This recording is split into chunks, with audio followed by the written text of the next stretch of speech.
사무엘은 어머니의 기도로 자란 사람입니다. 태어나기 전부터 어머니 한나가 아들을 위해 기도했고, 또 사무엘을 하나님께 헌신한 후에 그를 위해서 기도하기를 쉬지 않았을 것입니다.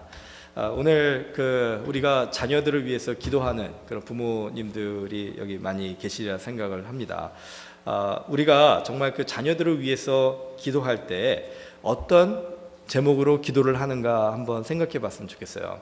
사무엘의 어머니 한나가 사무엘을 위해서 기도할 때 그가 정말로 하나님의 사람이 되기를 위해서 기도했다라고 생각을 하는데, 우리들은 보통 우리 자녀들을 위해서 기도할 때 어떤 제목들을 놓고 기도하는가? 대부분의 경우에는 성공한 사람이 되기를 위해서 기도하는 경우가 있습니다. 물론 여러 가지 다른 방법, 다른 모양으로 우리가 기도를 하지만 그 결론을 우리가 가만히 이렇게 따라가 보면은 우리 자녀들이 세상에서 성공한 자녀들이 되기를 소망한다. 이게 우리 부모의 마음이 아닌가 생각을 합니다. 자, 그러면 우리가 이런 질문을 좀 해봤으면 좋겠어요. 여러분의 자녀가 세상에서 성공한 사람이 되기를 원하십니까? 아니면 하나님 앞에서 성공한 사람이 되기를 원하십니까? 이 질문에 어떻게 여러분 대답하시겠어요?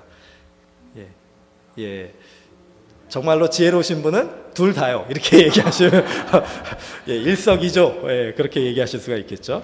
그런데 만약에 둘 중에 하나를 꼭 택해야만 한다면, 하나님 앞에서 성공한 사람이 되면 세상에서는 실패한 사람이 된다. 세상에서 성공한 사람이 되면 하나님 앞에서는 실패한 사람이 된다. 만약에 이 둘 중에 하나를 우리가 선택해야 된다면 여러분은 어떤 것을 선택하시겠습니까? 이게 우리 부모에게는 굉장히 갈등이 되는 부분인 것 같아요. 왜냐하면 믿음으로 우리가 하나님 앞에서 성공한 사람이 되기를 원합니다, 이렇게 얘기를 하지만 그 하나님 앞에서의 성공이 세상에서의 실패를 전제로 한다면, 그럼에도 불구하고 우리가 하나님 앞에 성공한 사람이 되게 해달라고 기도할 수 있겠는가?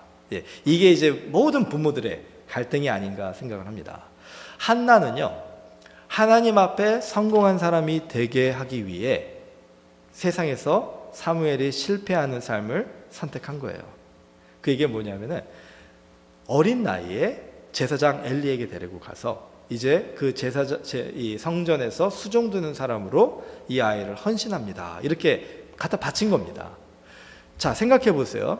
물론 사무엘이 이제 그 이스라엘의 제사장이 되어서 지도자가 되어 아름다운 결말을 가지게 되지만, 한나가 그 어린 사무엘을 이 성전에 데리고 갔을 때 제사장에게 그 성전에서 이 아이가 있게 해달라고 기도했을 때는 그 아이가 나중에 커서 어떤 일을 하게 될지는 아무도 모르는 상황이었습니다. 많은 경우에, 그 당시에 이런 아이들이 많이 성전에 있었거든요. 많은 경우에는 그냥 아주 아무도 알지 못하는, 알아주지 않는 그런 평범한 제사를 돕는 그런 일을 하는 사람으로, 레위인도 아니었기 때문에 그 속에서 나름대로 이 사무엘이 어떻게 보면은 사람들 앞에서 인정받지 못하는, 그렇게 성공하지 못하는 삶을 살게 될 가능성이 더 많았다는 것이에요. 제사장 엘리의 아들들이 죽지 않았다면 아마 사무엘은 그 이스라엘의 지도자가 되지 못했었을 것입니다. 그런 상황을 우리가 생각해 볼 때 한나는요, 이 기도 속에 얻은 이 귀한 아들을 하나님 앞에서 성공한 사람이 되게 하기 위해 세상을 포기했다라는 것이에요. 자, 이 마음을 우리가 생각해 볼 때 우리가 우리 자녀들을 위한 기도도 좀 고민을 해봐야 됩니다. 만약에 여러분의 자녀들이 세상에서 정말로 하나도 부러울 것 없는 그런 엄청난 성공을 이루었다라고 생각을 해보세요. 그런데 하나님 앞에서는 실패를 했어요. 그러면 그 성공이 과연 무슨 의미가 있을까를 한번 생각해 봐야 돼요. 우리의 나중에 정말 죽음 후에 우리의 그 구원의 그 길목에 섰을 때 그 세상에서의 성공이 우리를 하나님께로 이끌어주지 못한다라고 한다면, 그 성공이 물론 없는 것보다는 좋지만 그 성공을 포기하면서까지도 하나님을 온전하게 영접하고 그 구원의 그 길 안에 서 있게 우리가 그 자녀를 인도해 주십시오 이렇게 기도하는 것이 얼마나 중요한 부모의 책임인가라는 것을 생각해 보게 됩니다. 지금 여러분의 자녀들이 아직까지 하나님의 이 사랑을 온전하게 체험하지 못하셨다면 오늘부터 여러분의 기도의 제목은 뭐냐면 우리 아들이 우리 딸이 더 부자가 되고 더 정말 직장에서 승진하고 더 사람들에게 인정받고 더 잘 나가게 해주십시오. 이런 기도는 이제 조금 덜 하셔도 돼요. 왜냐하면 더 중요한 기도가 뭐냐면 우리의 자녀들이 예수 그리스도의 사랑을 깊이 체험하는 경험을 하게 해주시고 주님 안에 구원받고 주님을 온전하게 섬기는 자녀들이 되게 해주십시오. 그들이 자랐을 때 이제 성인이 되었을 때 40, 50, 60 이렇게 자랐을 때 여러분들처럼 이 말씀을 사모해서 교회를 섬기고 이렇게 예배를 정말 아름답게 참여하며 또 그 속에서 은혜 받는 그런 사람들이 돼야 되잖아요. 누가 여러분들의 자녀를 그런 신앙의 그런 성공한 사람으로 만들어줄 수 있느냐? 바로 여러분들의 기도가 만들어질 수 있다는 것입니다. 그래서 오늘부터 우리가 정말 이 한나의 그런 기도의 본을 좀 배우는 저희들이 되기를 주님의 이름으로 축원합니다. 자, 여기에서 우리가 한 가지 사무엘의 그 경험을 통해 배울 수 있는 것이 있습니다. 사무엘은 기도의 능력을 경험한 사람이었어요. 사무엘이 어려서부터 하나님의 음성을 듣고 또 그가 성전에서 하나님의 그 말씀 안에 거하면서 그가 기도하는 그 속에서 하나님이 그에게 정말 하나님의 영으로 충만하게 임재해 주신 부분을 성경에서 우리는 몇 군데서 발견을 하게 됩니다. 그 경험들을 바탕으로 사무엘이 성인이 되었을 때, 이스라엘의 지도자가 되었을 때 백성들에게 가르친 교훈이 무엇이냐면 너희가 전심으로 여호와께 기도하고 여호와만을 섬겨야 된다는 것이에요.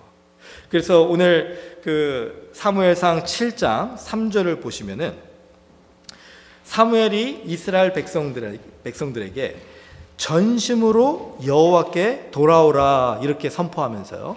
그 돌아오기 위한 방법으로 너희들이 이제 너희의 마음속에 이방 신들을 다 제거해 버리고 너의 마음을 여호와께로만 향해야 된다. 오직 여호와만을 섬겨야 된다. 이렇게 그들에게 가르쳐 주고 있는 것입니다. 우리나라의 그 고사 문화가 있잖아요. 이 한국의 크리스찬들에게는 참 이 고민거리 중에 하나라고 합니다. 왜냐하면 직장 생활을 하다가 보면은 이 어떤 특별한 행사나 이벤트를 할 때 고사를 지내는데 그거를 이제 또 크리스찬이기 때문에 거기서 이제 이거를 어떻게 내가 대처해야 되나. 문제는 그 고사에 빠지지 않는 게 뭐죠? 돼지머리지 않습니까? 돼지머리. 예, 돼지머리를 갖다 놓고 거기다 이렇게 돈을 꼽아놓고 이제 절을 하고 이제 그러잖아요. 그러니까 이제 크리스찬들이 좀 갈등이 되는 것 같아요. 여러분 그 돼지에 대해서 한번 좀 생각을 제가 해봤어요. 왜 돼지는 이 동양에서 복의 상징인가? 특별히 한국에서 이 돼지가 복의 상징인가? 여러분 우리가 그것을 나는 그거 안 믿습니다 이렇게 얘기하셔도 그게 어쩔 수 없는 우리나라 문화에 뿌리 내린 그 전통인 것 같아요. 저금통이 무슨 모양입니까? 돼지 모양이죠. 예, 돼지 제가 생각할 때 우리가 돈이라고 얘기를 하잖아요. 그 돈이 또 돼지의 그 돈자하고 좀 비슷해가지고 그런 그게 있지 않았나 하는 그런 추측도 좀 해보는데 여하튼 예부터 우리가 이 돼지를 그렇게 이 부의 상징으로 생각할 때가 많이 있었다는 거예요. 자, 그러면 이제 고사의 자리에서 우리가 이제 그런 갈등을 겪는 상황이 있게 됐을 때 여러 가지 이렇게 선택을 해야 되잖아요. 그랬을 때 사무엘이 만약에 그 자리에 있었다면 뭐라고 얘기를 했을까? 그 부의 상징 또 그렇게 부를 줄 수 있다라고 얘기하는 그런 돼지든 뭐든지 어떤 거든지 간에요. 거기에 우리가 절하지 말고 거기에 우리가 매달리지 말고 거기에 의지하지 말고 그것을 다 버리고 오직 여호와 하나님을 섬기고 오직 그에게만 기도하고 그만을 의지하라. 이렇게 지금 사무엘이 얘기하는 것이다 라고 할 수가 있습니다. 자, 우리의 마음은 한번 어떨까 생각해 봤으면 좋겠어요. 여기 계신 분들이 정말로 하나님 여호와만을 섬기고 있는가? 이런 질문을 하면 예, 저는 그렇습니다. 다 대답하실 분들이라고 저는 생각을 합니다. 그러나 좀 진지하게 우리의 삶을 좀 분석해 봤으면 좋겠어요.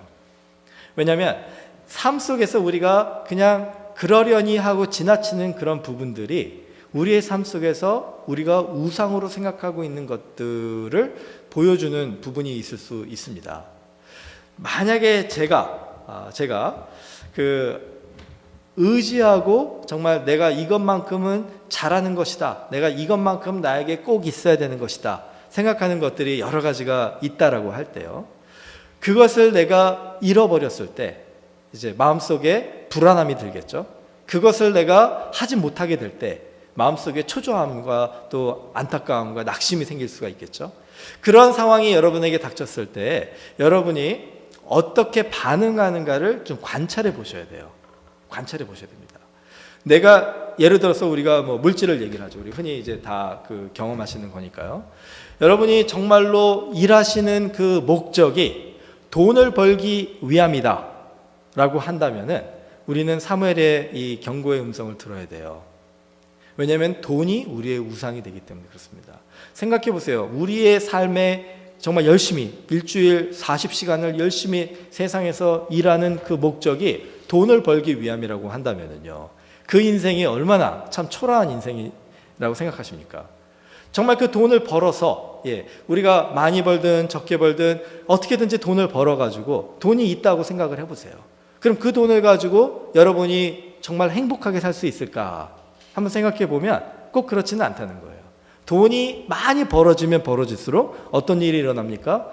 가정 사이에 불화가 생기고 정말 이 친척들 사이에 서로 다툼이 생기고 또 마음속에 욕심이 생기고 교만이 생기고 사람들 앞에 자랑하는 마음이 생기고 그러다가 보면은 사람들과의 관계도 그렇게 쉽지 않아지고, 이게 바로 돈을 많이 버는 사람들이 결과적으로 경험하는, 공통적으로 경험하는 그런 현상들이라 이렇게 할 수가 있어요.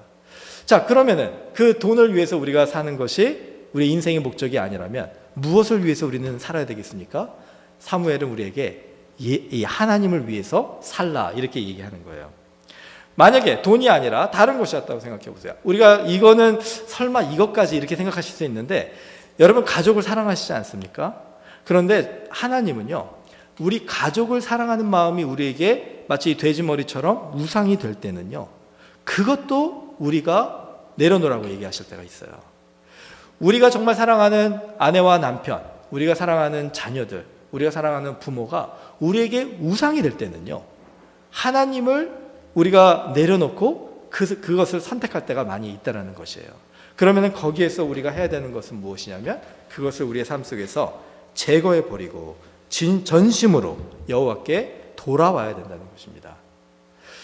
탕자의 비유를 우리가 얘기할 때요, 돌아온 탕자 이렇게 얘기하지 않습니까? 저는 그 비유를 생각해 보면서 이런 상상을 좀 해봤습니다. 만약에요, 탕자가 그 아버지의 재산을 다 팔아서 이제 그 해외에 나갔는데 거기에서 이제 사업을 했잖아요.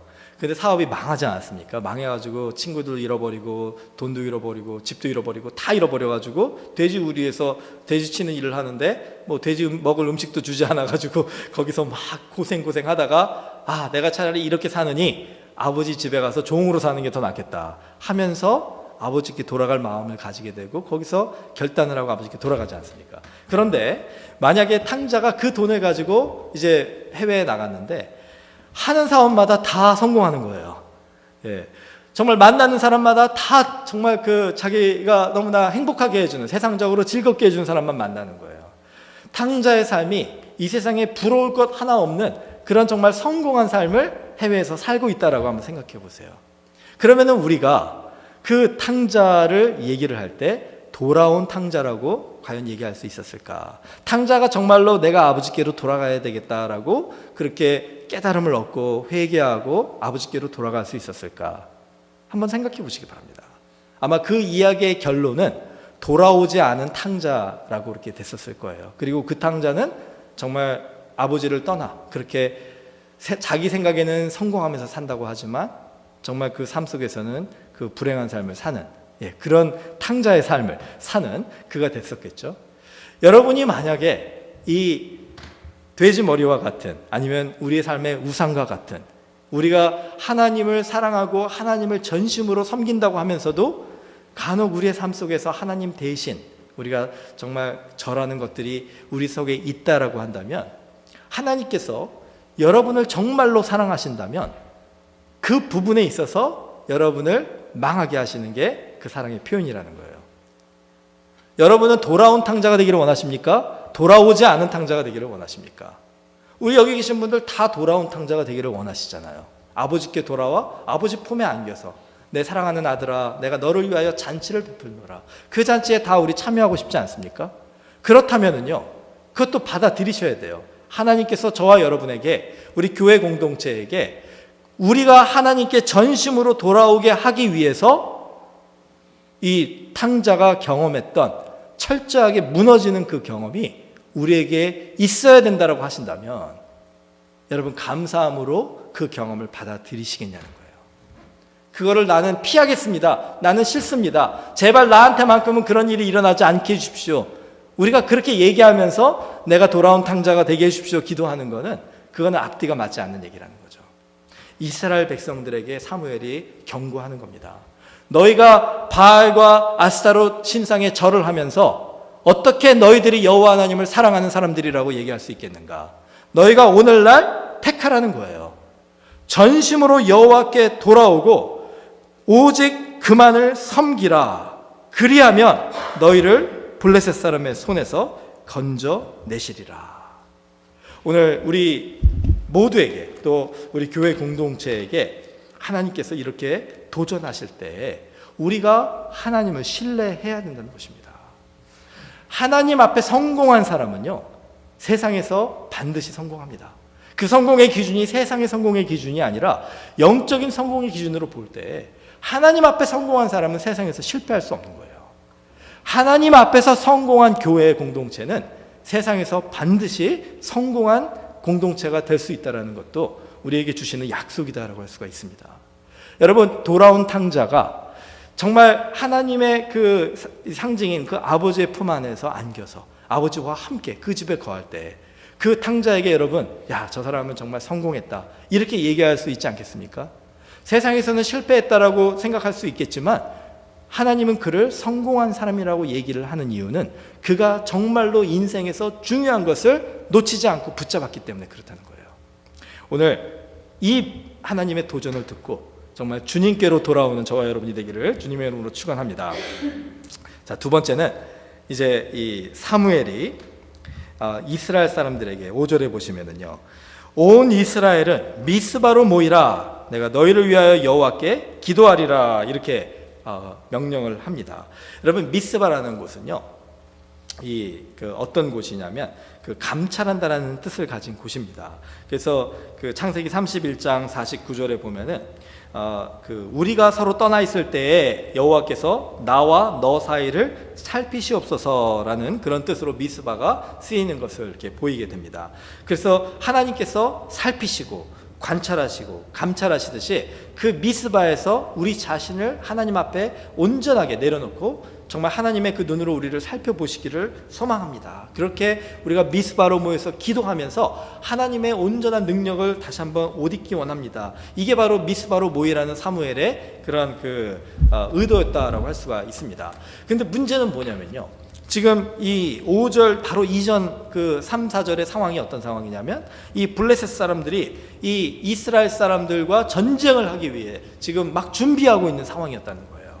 그래서 이스라엘 사람들이 지금 사무엘에게 찾아와서 우리를 도우라 이렇게 얘기를 했을 때 그 사람들의 생각에는 우리로 하여금 지금 전쟁에 싸워서 이 블레셋을 이길 수 있는 그런 훈련을 시켜달라는, 그런 전략을 세워달라는 그런 취지로 아마 사무엘에게 부탁을 했을 겁니다.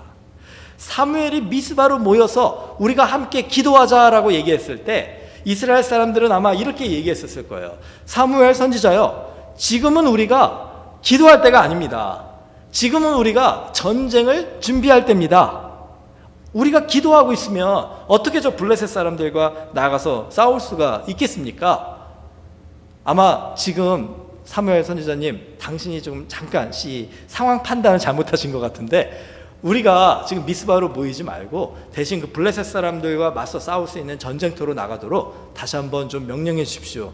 이렇게 얘기하는 그 이 이스라엘의 지도자들이 많이 있었을 것입니다. 그런데 사무엘은 단호하게 얘기하는 거예요. 너희가 미스바로 모이라. 그래서 미스바에서 종일 금식하고 거기에서 우리가 여호와께 범죄하였나이다 하면서 이스라엘 자손을 위해서 또 이스라엘 자손과 함께 기도하는 그런 사무엘의 모습을 보게 됩니다. 왜 이렇게 했었을까요? 사무엘의 관점에서 볼 때는 너희들이 아무리 전쟁을 열심히 준비한들 무엇하냐?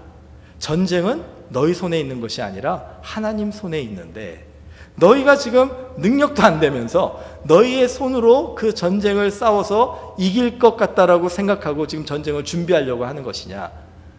우리가 지금 해야 될 것은 이 전쟁의 주인 대신 하나님 앞에 온전하게 나가서 우리를 위하여 하나님께서 싸우시기를 간구하는 것이다. 그래서 미스바로 지금 모이라고 이렇게 얘기를 하는 것입니다. 여러분, 우리의 삶 속에서 여러분하고 지금 싸우려고 하는 그런 지금 어떤 그 일들이 있으십니까? 어떤 세력이 있으십니까? 어떤 사람들이나 환경이 있으십니까? 여러분들과 전쟁하려고 하는 그런 그 여러분의 환경들 속에서 그 여러분들의 대적들 앞에서 여러분들이 하셔야 될 것이 무엇일까요? 내가 이 전쟁을 어떻게 싸워서 이겨야 되나? 내가 이 상황과 어떻게 싸워서 이겨야 되나? 내가 이 사람과 어떻게 싸워서 이겨야 되나? 여러분, 거기에 대해서 막 고민하고 갈등하고 준비해 하셔봤자 아무 소용이 없다는 거예요. 왜냐하면 그 전쟁은 우리에게 있는 것이 아니기 때문에 그렇습니다. 다윗이 얘기한 것처럼 그 전쟁은 여호와 하나님께 있기 때문에 아무리 우리가 칼을 준비하고 창을 준비하고 방패를 준비한다 그래도 하나님이 함께하지 않으시면 그 전쟁은 패한 전쟁이나 다름없다는 것이죠. 그러나 우리에게 물맷돌 5개밖에 없다 할지라도, 솔직히 5개도 아니에요. 다윗에게 필요했던 물맷돌이 몇 개입니까? 1개예요, 1개. 예. 물맷돌 1개밖에 없다 할지라도 여호와 하나님이 우리와 함께 이 전쟁을 싸워주시면 그 물맷돌 1개로 골리앗을 이길 수 있다는 것이에요. 여러분, 우리 이 개인적인 삶 속에서도 그렇고 또 우리 교회 공동체에서도 그렇고요. 우리에게 지금 필요한 것이 미스바로 모이는 것이라면 지금 우리에게 미스바는 어디입니까? 여러분에게 미스바는 어디입니까? 사무엘이 이렇게 정말 하나님 앞에 오직 여호와만을 우리가 섬기기 위하여 정말 여호와 앞에 부르짖으며 기도하기 위해 나아가자 얘기하는 그 미스바의 장소가 있어야 된다는 거예요.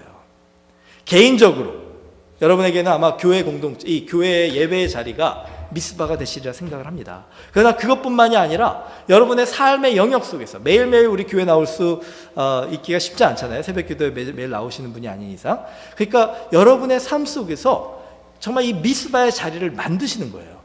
그게 여러분의 차 안일 수도 있고 여러분의 화장실일 수도 있고 여러분의 그 공원에서 산책하는 그 길일 수도 있고 여러분이 정말 운동하시는 그런 장소일 수도 있고 또 여러분의 서재일 수도 있고 또 어디든지 간에요. 어디든지 간에 여러분의 미스바의 장소를 만드시라는 거예요.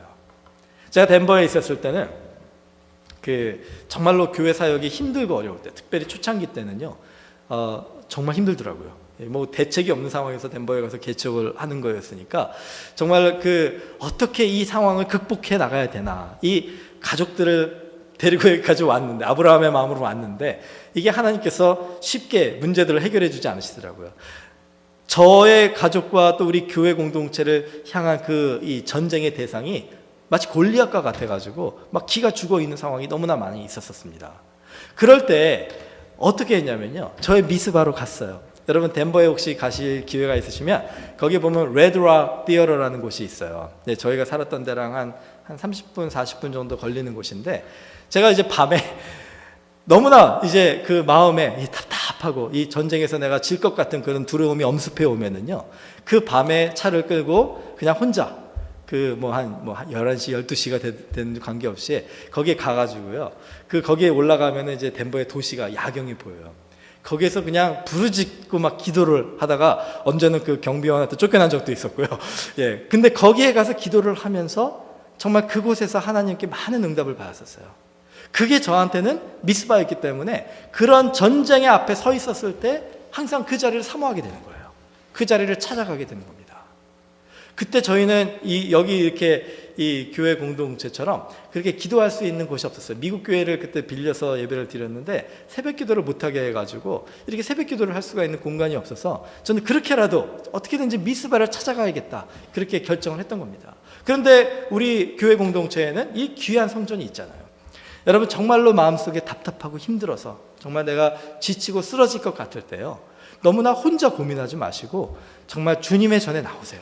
새벽 기도에 나오셔도 좋고 수요예배 때 정말 간절하게 그렇게 기도하셔도 좋고, 정말 여러분의 미스바를 만드셔서 여기 프린스턴 지역에 너무나 좋은 데 많잖아요. 그런 곳에 여러분이 가셔서 부르짖으면서 하나님 앞에 매달려 보시는 거예요. 주님, 사무엘상 7장 5절에 미스바로 모이라고 하지 않으셨습니까?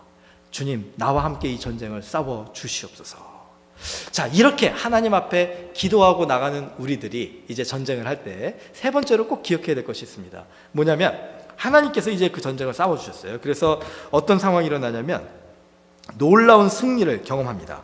그들이 이제 하나님의 그 우레와 같은 그런 능력으로 막 블레셋 사람들이 어지러워지고 막 패배하고 도망가니까 이스라엘 사람들이 이제 그들을 쫓아가는 거예요. 그래서 막 하나씩 다 무찌르고 있습니다.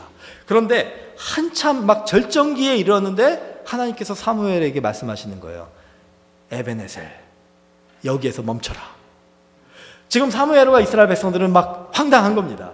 조금만 더 가면 그 이스라엘에 보면은요, 이 해변가 쪽으로 나가면 옥토가 풍성한 땅이 있습니다. 거기까지 가나안 땅이에요. 가나안 사람들이, 블레셋 사람들이 살던 땅입니다. 조금만 더 나가면 그 땅까지도 다 우리 땅으로 만들 수 있는데, 우리 이스라엘 백성들이 그 풍요한 땅에서 거할 수 있는데, 지금 예루살렘과 지금 이 에베네셀이 있는 지역은 산악지대거든요. 그 마지막 경계 지역이거든요.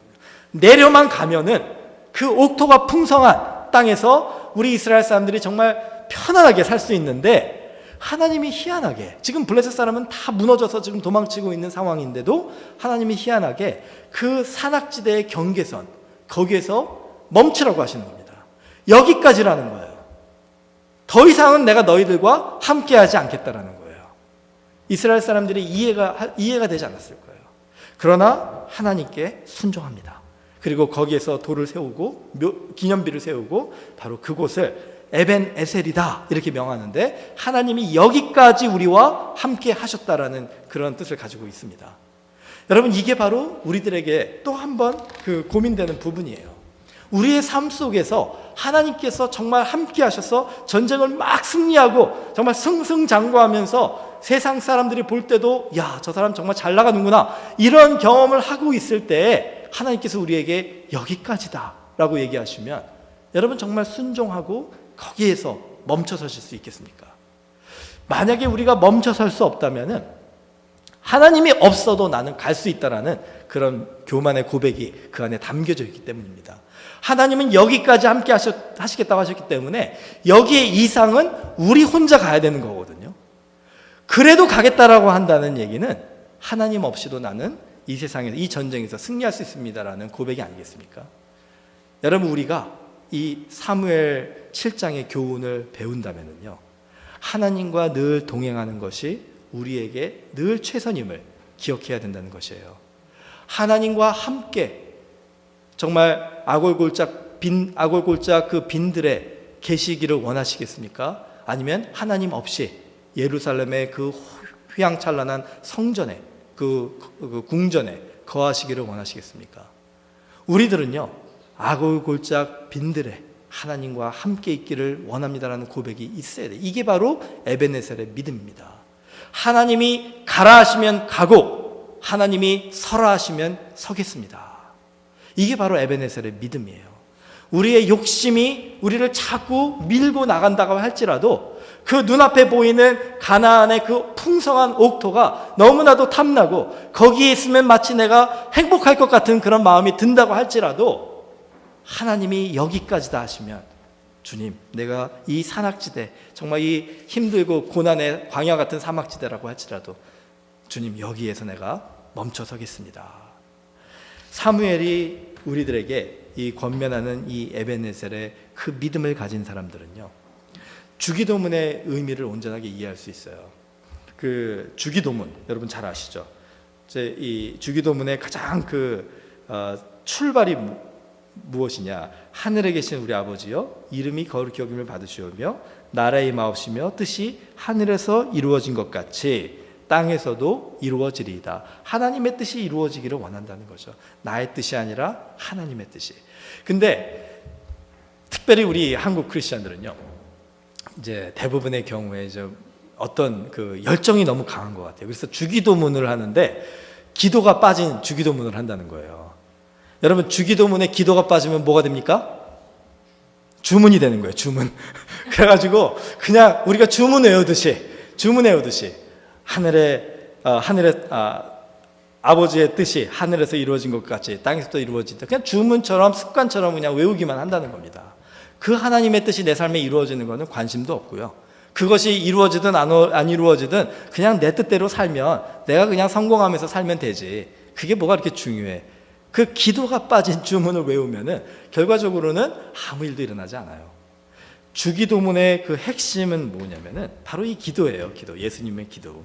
그래서 하나님의 이름이 거룩히 여김을 받는 삶, 하나님의 나라가 내 삶에 이루어지는 삶, 하나님의 뜻이 이루어지는 삶, 그런 삶을 사모하는 사람들한테 일용할 양식도 주시고 죄의 용서의 은혜도 주시고 또 시험에 들지 않도록 지켜주시고 악에서도 구원해 주시고 하나님의 권세와 영광이 늘 우리를 정말 풍성하게 해주는 삶을 이루어 주신다는 것이죠. 그 출발점이 바로 이 에베네셀의 믿음이다라고 할 수가 있는 것입니다. 오늘 우리가 정말 이 믿음을 가지고 사무엘처럼 다만 그를 섬기기 위하여 우리가 하나님 앞에 미스바로 다시 한번 모이는 저와 여러분 되기를 주님의 이름으로 축원합니다.